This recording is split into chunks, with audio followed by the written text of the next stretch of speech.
Some people say life is not a sprint, it's a marathon. After living in this world, I feel like I've been in the Olympics. Sometimes you have to move fast, as in a 100-meter dash. Sometimes we rely on others, as in a relay race. Sometimes we have to leap over hurdles. We have to pick ourselves up and finish the race anyway if we hit those hurdles.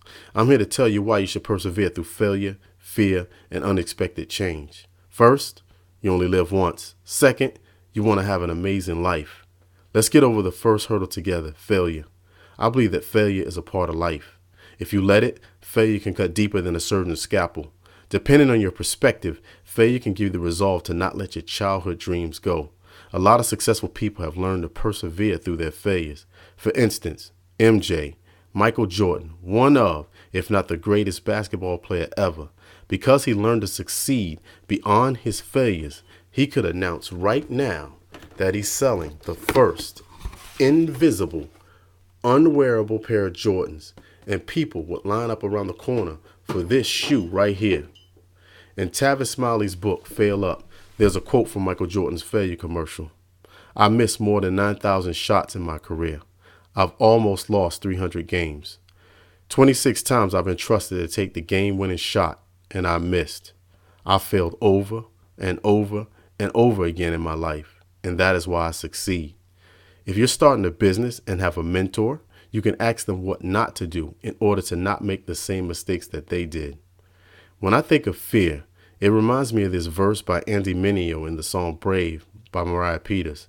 In his verse, he says, "Risen like warriors from these prisoner corridors, free from the orders of our former master. Now we don't got to do what you ask us, so let me tell you. Fear kills more dreams than failure. Fear can prevent us from reaching our destiny.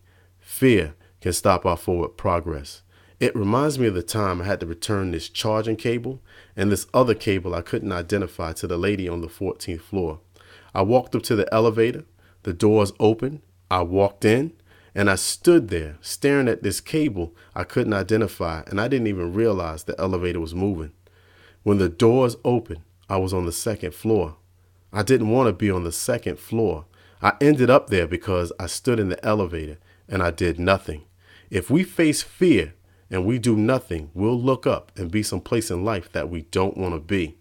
I've heard a lot of pastors say there's a lot of potential in the graveyard. We need to disarm our fear and keep our potential out of the graveyard. When people mention uncertain change, my thoughts drift to Inky Johnson. He had dreams of playing in the NFL since he was a young child. He played football for the University of Tennessee. He was projected to be in the top 30 players drafted that year. All he had to do was play 10 games. He would have been a millionaire. He was so sure he was going to the NFL that he called his mother. He called his grandmother, and he told them they wouldn't be poor anymore. He told them there would not be another Christmas without presents to unwrap. He went to make a tackle in the game, and after the play was over, he couldn't move. So they rushed him to the hospital. The doctors realized that he was bleeding internally.